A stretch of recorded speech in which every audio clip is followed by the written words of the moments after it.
that you came to my session about automation and security, and I hope that you will like it. I'm Jakub Jieicek. I am from Palo Networks, located in the Czech Republic in Prague, but taking care of Romania as well. And I will slightly repeat a few of the concepts which you have perhaps seen yesterday in my colleague's session. My colleague Peter Lachman introduced our security platform yesterday. And today I will share a few information with you around our security research, how the modern threats look like today, how fast they are, and what can be done on the other side, on the side of protection, of building the protected environment. It won't be only about PowerPoint slides. I want to show you also two consoles, a firewall console and threat analytics, which is basically an interface from our sandbox engine, which analyzes unknown files for the behavior. So I have looked up a sample which was detected a couple of hours ago, and I will show you how the sandbox analyze this zero-day threat and what the results of the analysis can tell us about this rate of malware. So let's start. Just to put it in some frame, this is basically what Palo Alto Networks is offering as a security solution. It has three main components: next generation firewall, sandbox cloud used for analysis of zero-day malware, and a small endpoint protection agent which can be installed on any Windows desktop or Windows server, and which does not use any virus definitions. It only analyzes on the fly the behavior of each of the files which is being executed. Question? So you are saying that that is available not only for Windows operating system, for Mac? Currently it's only Windows. We need at least Windows XP, SP3, and everything was newer, including Windows 10, Windows Server 2012. And we are working on other additional systems. So I think the plan currently is by the end of this year to support also Mac OS. And that is using, so you are saying that it's not using signature, only the behavior monitoring. It's not only behavior. I will talk a bit more about that. But basically, we have analyzed the techniques attackers are using, and we are looking for implementation and usage of these techniques. And when we see that, we just kill the process. So just to shortly introduce how the workflow works here. Basically, next generation firewall is the guy who should really fully understand all the traffic. And that's our vision. Next generation means we do not really care about IP addresses, about protocols, about port numbers. What we really want to know about the traffic is to understand what kind of data is being sent from the client to the server. And how we do it, again, Peter was mentioning that in larger detail yesterday, but we have built a completely new engine, not stateful bucket firewall, but something which is based on three technologies: app ID, user ID, and content ID. Pieces of technology which can be updated on the fly, that's quite important, and which can understand 100% of the traffic which is going through the physical or even virtual firewall. Because you may notice that we are sharing the booth at this conference with VMware, and that's because we see virtualization and the ability to run virtual firewalls as very important trend, especially for the future. So here we understand everything. We understand how the two sides of communications communicate, and we also have the ability to open encrypted connections. That's also important because around 40% of all the threats which are entering the networks are coming in encrypted traffic. So if you are not opening SSL, almost half of the traffic can be infected, and you would never know. This firewall has also ability to detach the files from any protocol which can transform the files. It can be not only mail and web, but these two are obviously the most common. These are like, again, 85 to 90% of all the infections. But the 5 remaining percent is everything else. And we currently recognize around 250 additional protocols which can also carry a file. The firewall can detach the file and send it to cloud for analysis.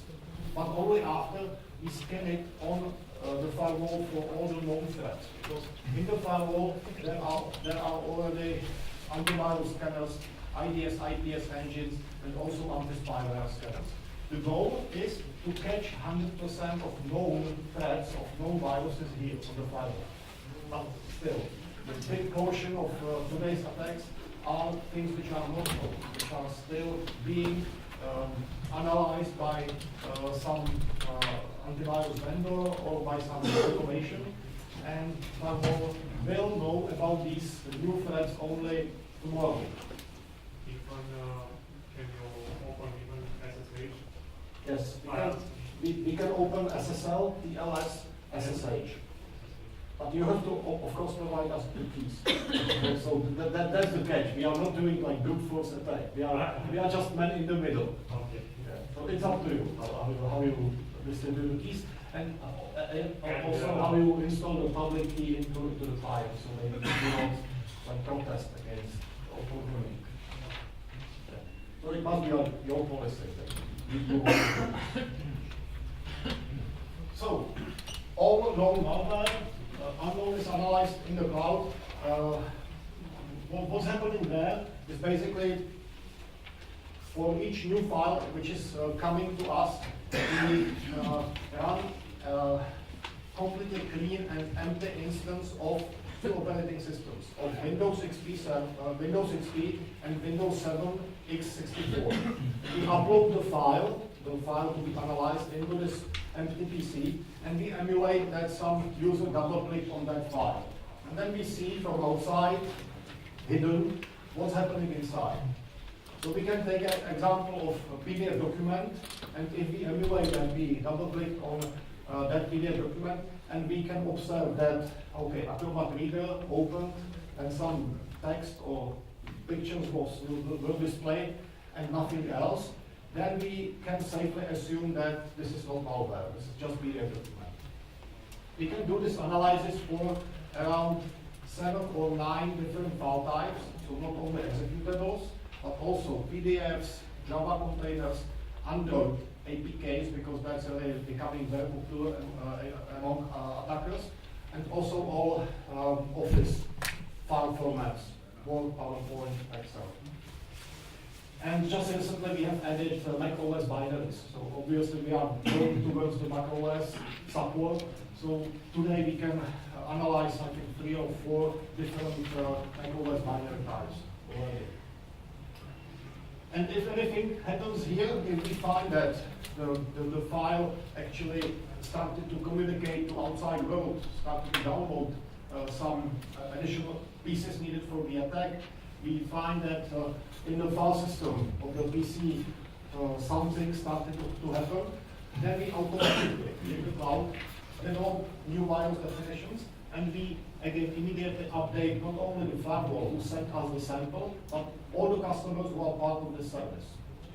And the good thing about this approach is that this is actually fully automated. So no human being has to touch it, no one has to confirm this is new definition, and it's very fast.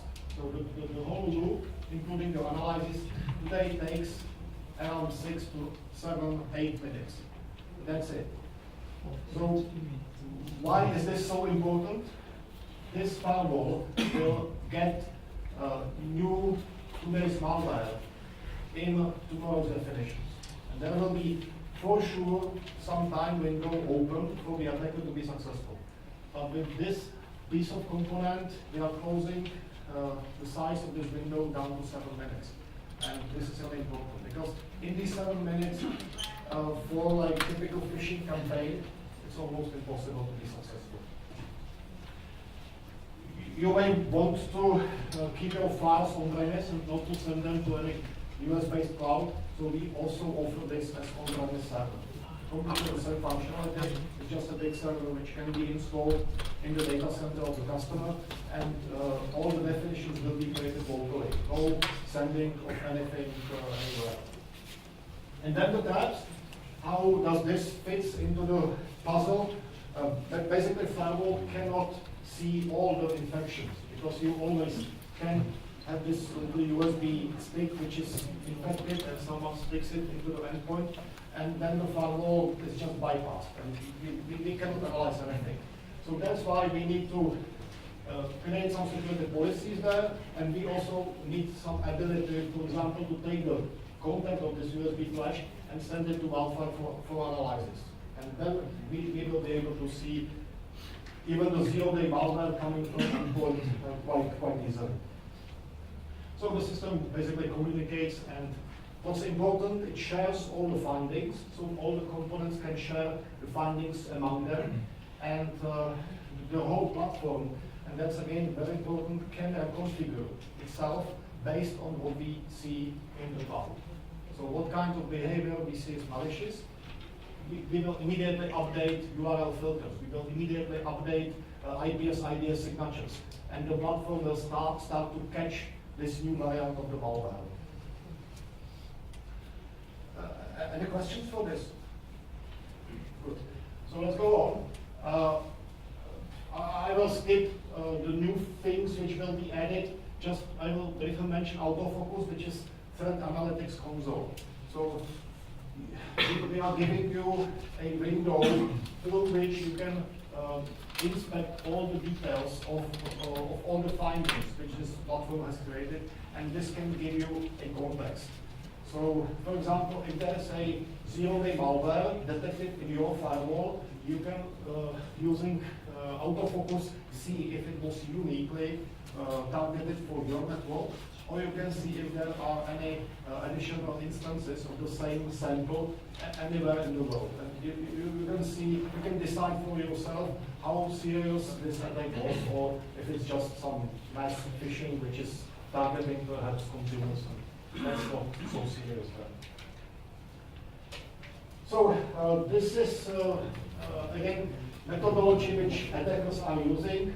You can see that for advanced persistent threats, for complicated attacks which want to attack the network and extract the data, sensitive data from the target network, basically these bad guys methodically has to follow these 4 steps. And how they do it, usually they use some kind of social engineering or mailing phishing, targeted phishing, for running very small piece of code on any workstation or any PC in the target network.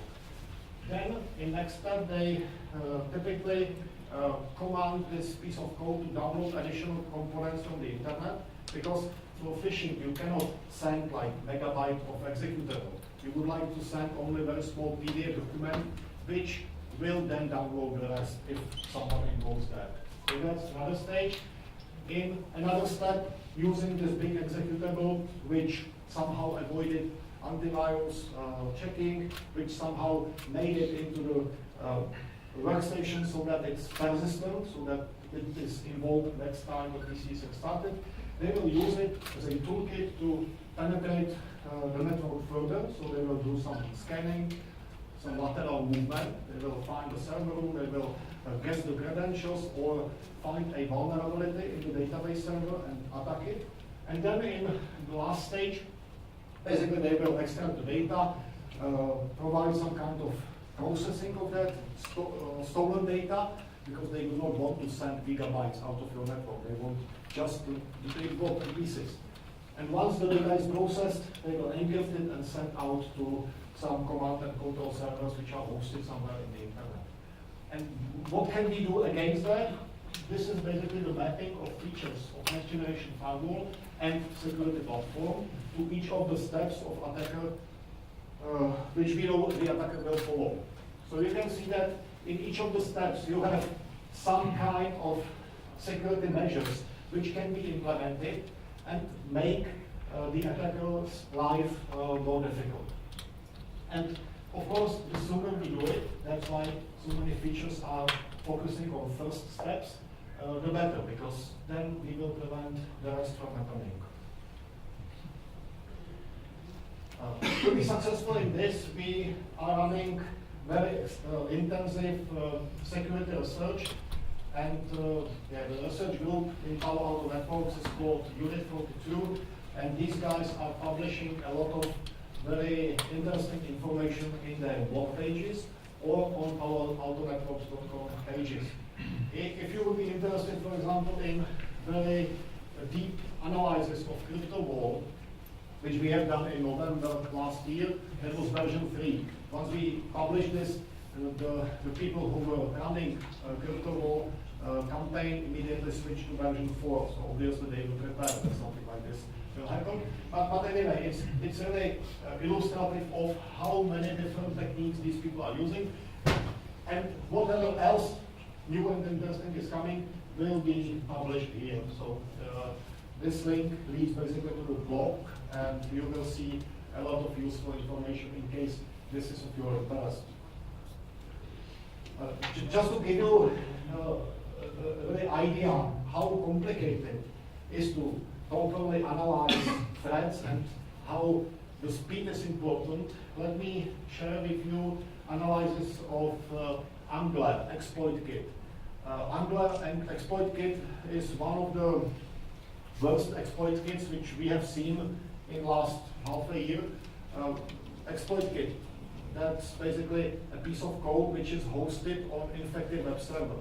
So someone is not patching the web servers properly, attackers find out about that, they inject their code in the web server, and the injected code can be then used as a part of any campaign. So for example, Angler exploit kit is quite often used as a transport mechanism for this ransomware, for CryptoVault, CryptoLocker, and so on.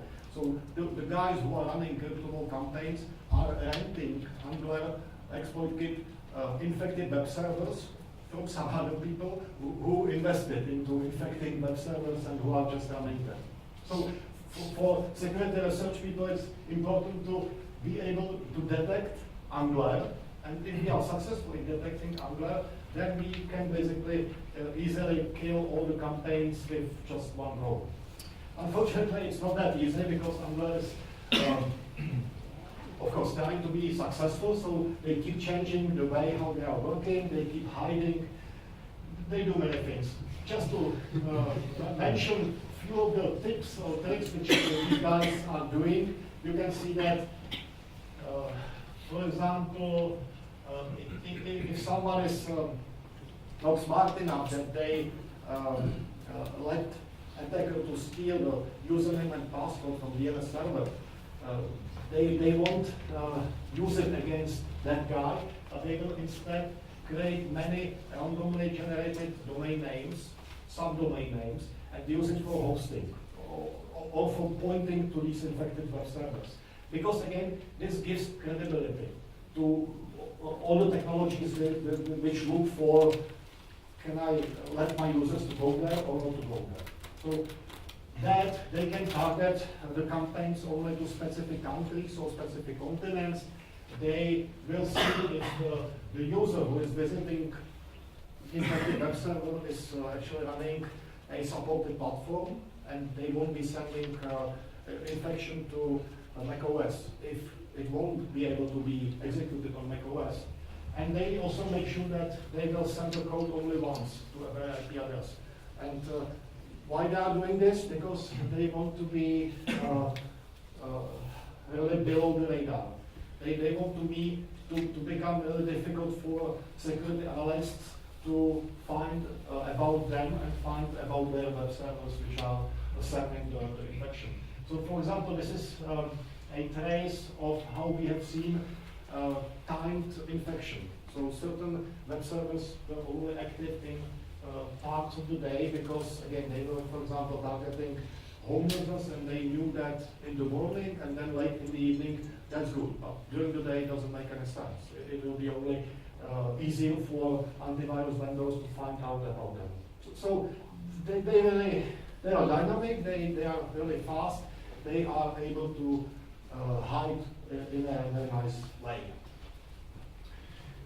Another typical attack scenario which we are seeing in the last couple of months, and which actually gives us a lot about the context of the attack, because it's also important for the virus definitions or the analytics of the attack to be successful, to understand who is probably behind the attack.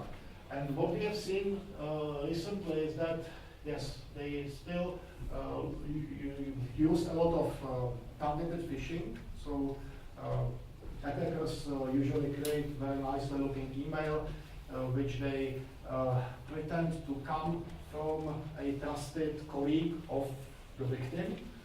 But also what they started to do quite recently is they put a decoy, false document, which is part of the document. And basically, in the past, what happened when you have received such a phishing email, you just opened it because you trusted the sender, and you've seen, I don't know, Acrobat Reader starting, and immediately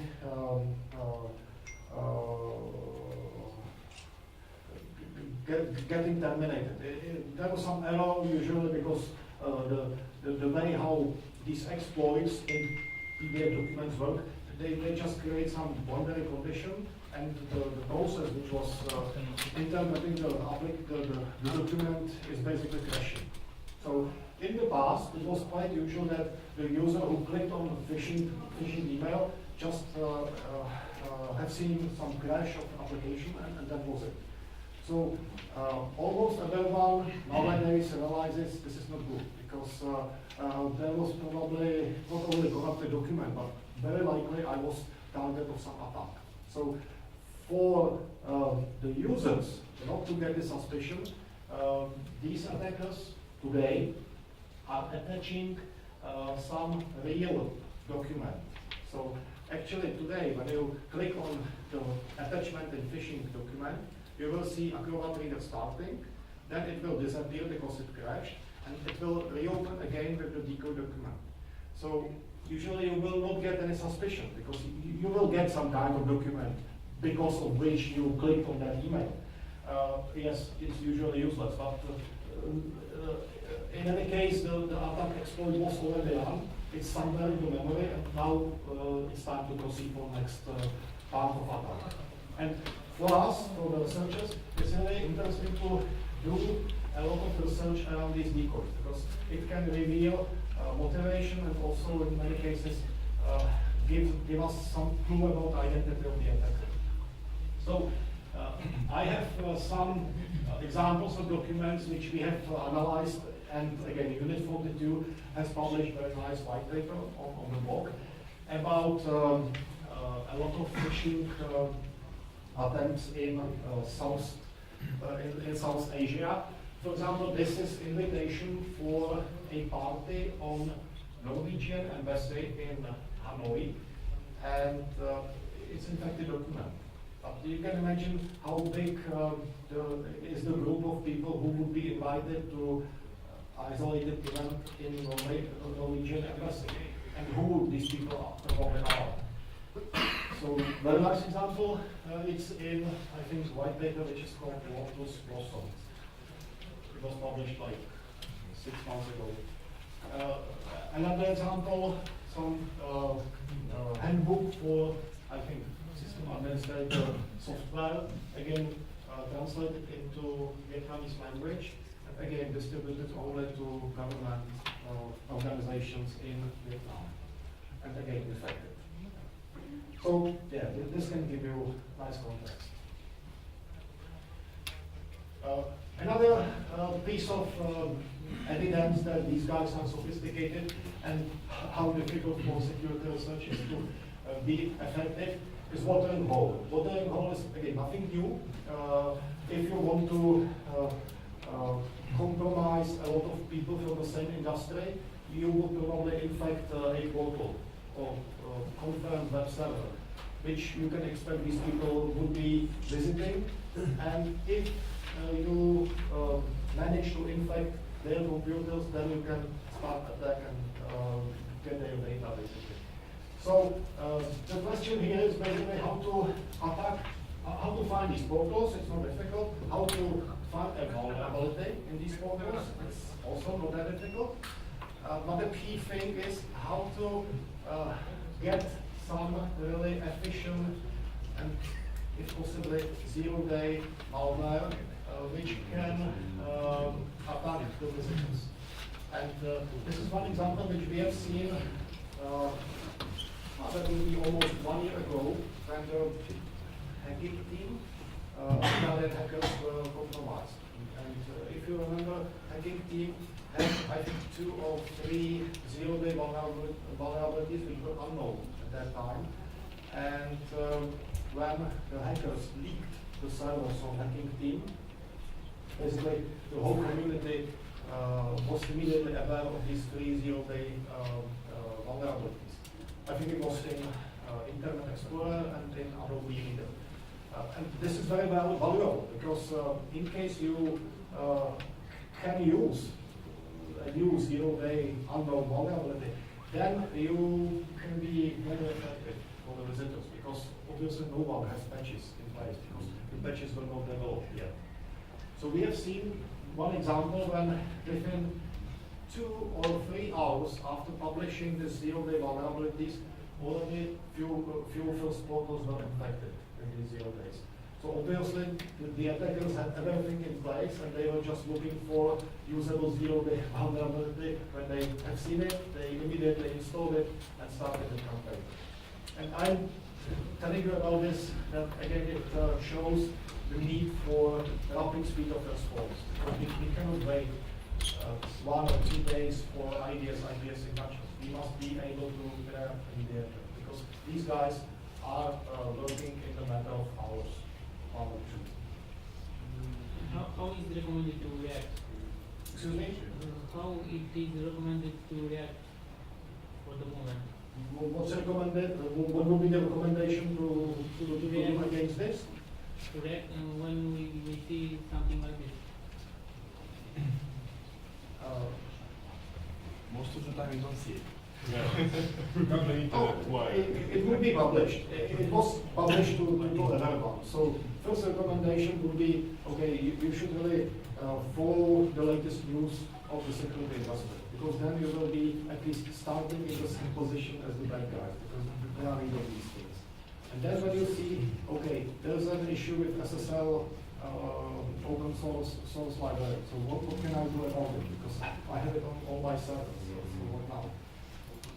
So then it's about some emergency plan, emergency procedure. Because you know that for next 24, maybe 48 hours, you will be unprotected. Because there's no mitigation.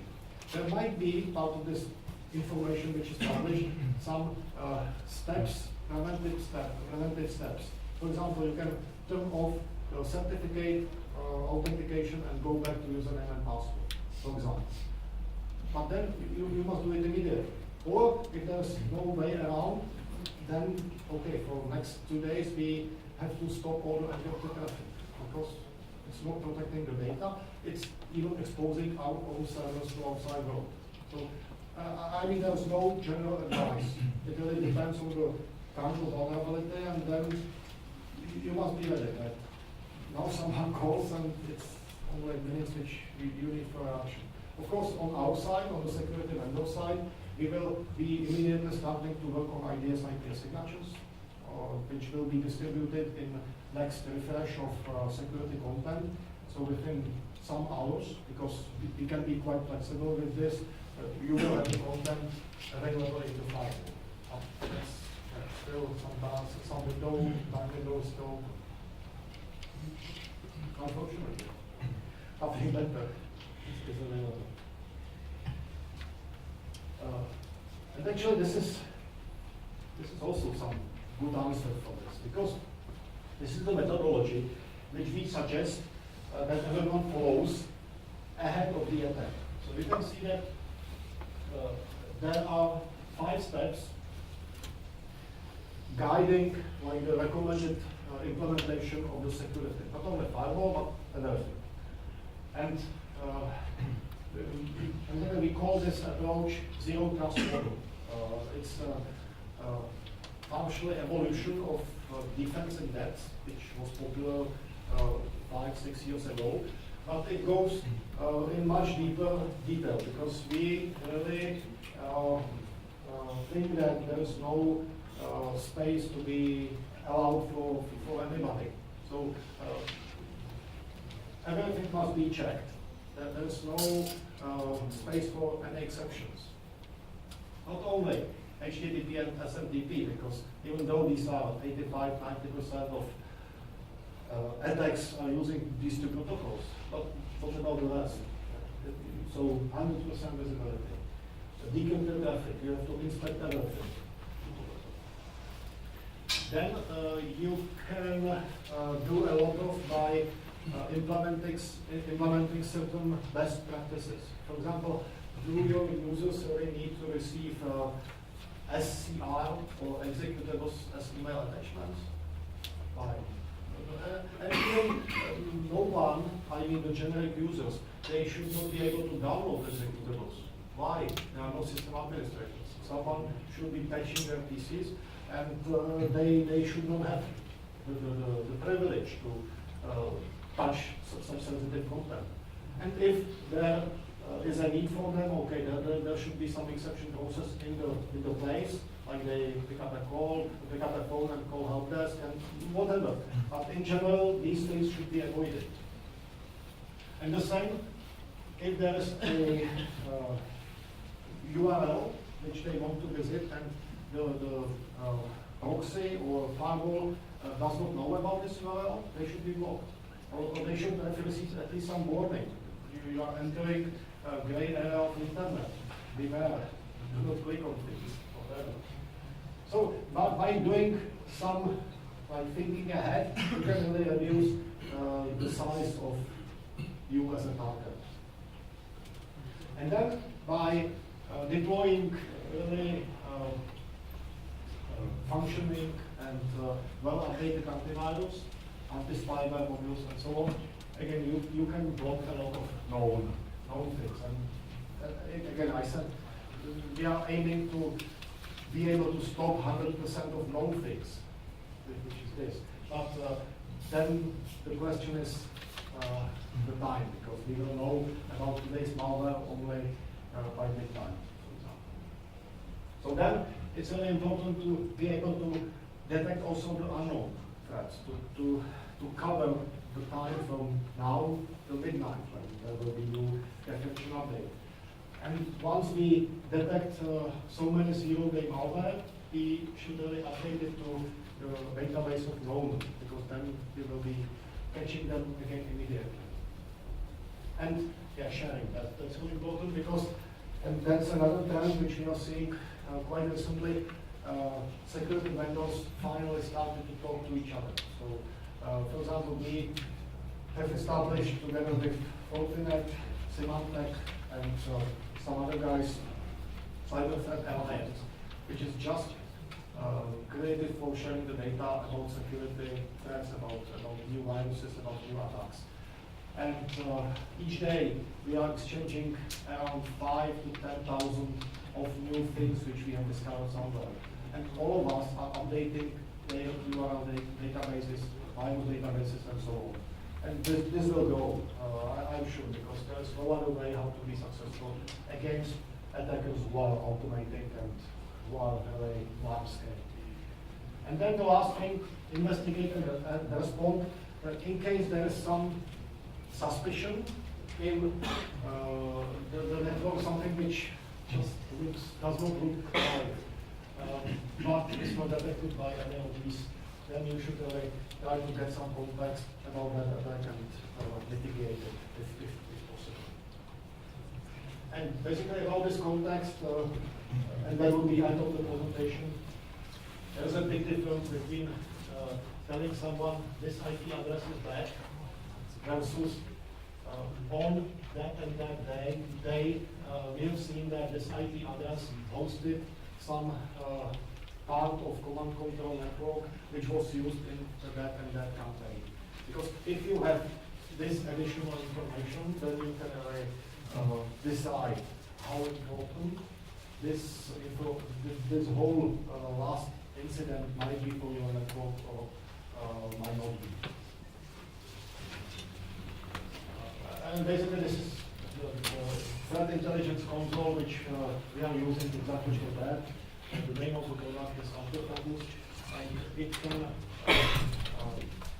get all the firewall logs from your boxes. It can also get the results of sandbox analysis and put it together with context information which we are getting from some other security intelligence feeds. And then it will be presented to you, to your security analysts in a console. Just to illustrate it, I have created this little query. I hope that you can see at least something.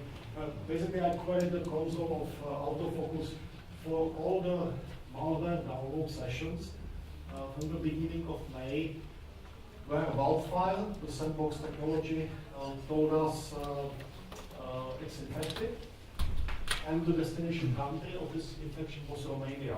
So you can see what our systems see for your country, that in average daily it would be a couple of hundreds of infections. Usually it's coming through email or FTP. Number 3 is actually web browsing, that's quite interesting. Then you can see what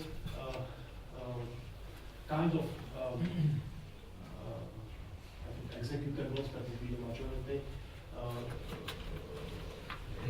is causing this infection, and what kind of industries the customers running target IP addresses are residing. So it's high technology, manufacturing, government, and retail.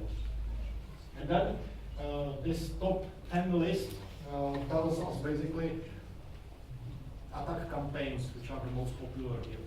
And you can see that I'm not sure about Bayot, I do not see it too often, but I think it's some generic Trojan. So that could be like the first stage of any attack. We just see this as part of some phishing campaign. Loki and this delete volume snapshots, that's ransomware. So that's basically, I will infect your computer, then I will start encrypt the content of the hard disk and ask you for ransomware. Maybe in Bitcoins I will delete it. And then number 3, Grydex. That's banking Trojan, which tries to steal account information. So when you see this, then you can again check your policies. Are we really having some protection on endpoints which can deal with this kind of attack? Because it's quite likely something like this will sooner or later come to our network as well. So that would be about the presentation. We have 7 minutes left. So let me switch to Sandbox and just show you how the result of the analysis can look like. Basically, the Sandbox can be accessible directly from the firewall GUI. So when I just log into the firewall and I just run in one of the firewalls in AWS in Amazon Cloud, and it has some sample traffic around it. So you will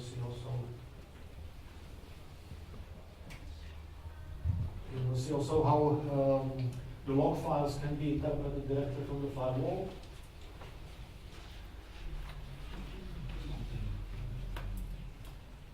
And then I will show you the Sandbox. So to get access to Sandbox, you just type in wildfire.palo-alto-networks.com, and after you log in with your Palo Alto Networks service account, you will be presented with all the analysis results from all the firewalls. But let's switch for a second to the firewall itself. And this is basically the GUI of our Palo Alto Networks firewall. You can see that it's organized in tabs. And out of these 7 tabs, actually first 3 are dedicated for understanding the data. It's about visibility, because we really want you and all the administrators to understand, and also the firewall should understand what kind of traffic is processed by the firewall and what is the risk in processing this traffic. So you can see on this graphical map all different protocols. This is the ID technology, because by recognizing, I don't know, SSL encryption, we open SSL encryption, we find HTTP inside, so that will be web browsing.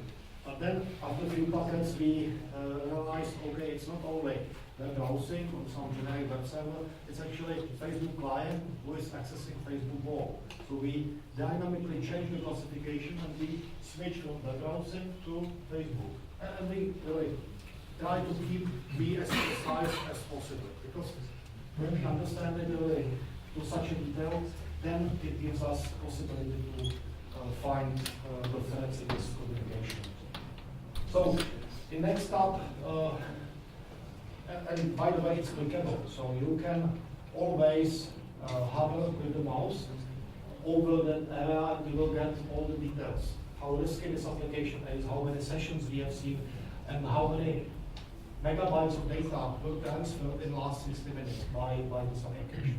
And if you are interested in something which looks suspicious, like BitTorrent, you can just click on the BitTorrent, and then the tab switch automatically to something which we call ACC, and that's like analytical view, because now you have all the context around just BitTorrent application.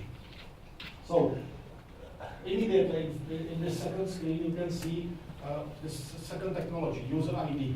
So we are not talking about IP addresses, but about user identity. You can see that BitTorrent protocol, the most active user in the last 60 minutes, and it's James Jieicek.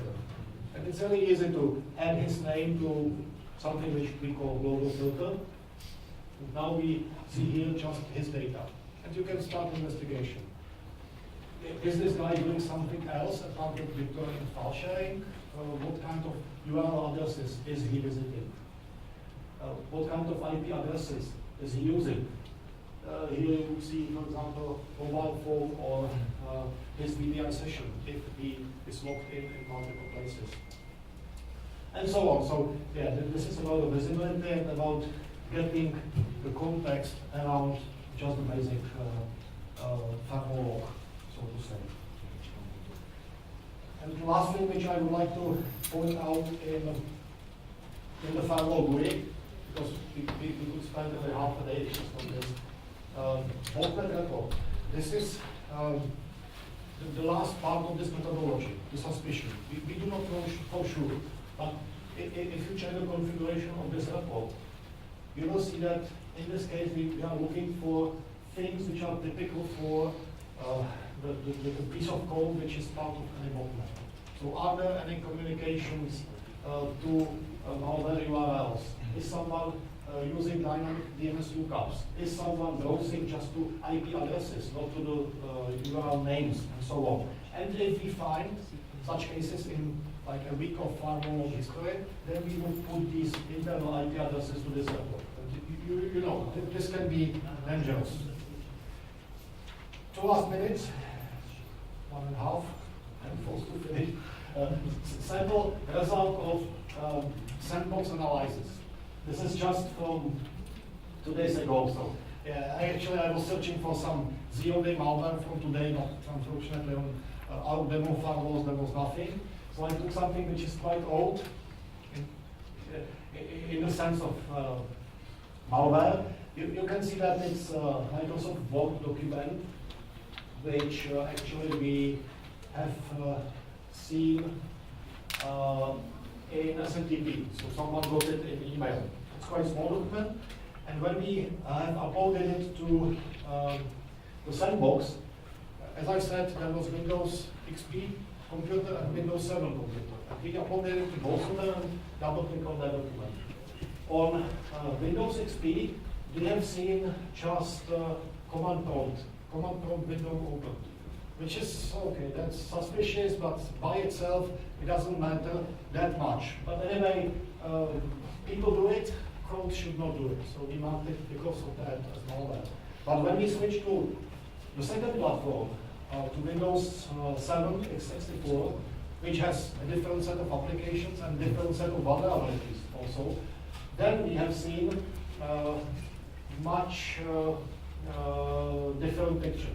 Just let's hope that it will load up. And basically, the code also opened the command prompt, but let me refresh it once again.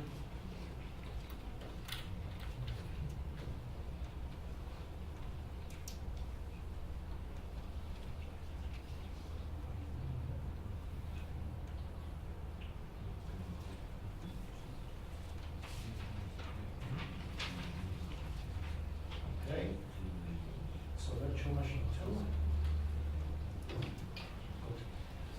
And then you can see that on that other platform, the behavior was completely different. There are so many red flags that it was obvious that when executing this work document, this is not normal. Because we have seen that actually some process on that PC downloaded executable from the internet. That's typical phase 2 of the attack. We have seen that it visited some malicious URLs in malware filtering category. And then we have seen that it tried to hide itself in the PC so that it's scheduled to be restarted after the PC restart. And when you see such a things, then you can be sure that it's not good. And then you have all the detailed results available as well. All this is a result of automation, so no human had to touch this document. It was created automatically with all the little details, history, and also processes, what we have seen. Based on that, the same machine created new line of definitions, and within 5-7 minutes, all the firewalls were stopping this document. So that's it. Thank you for listening. I'm sorry for the description.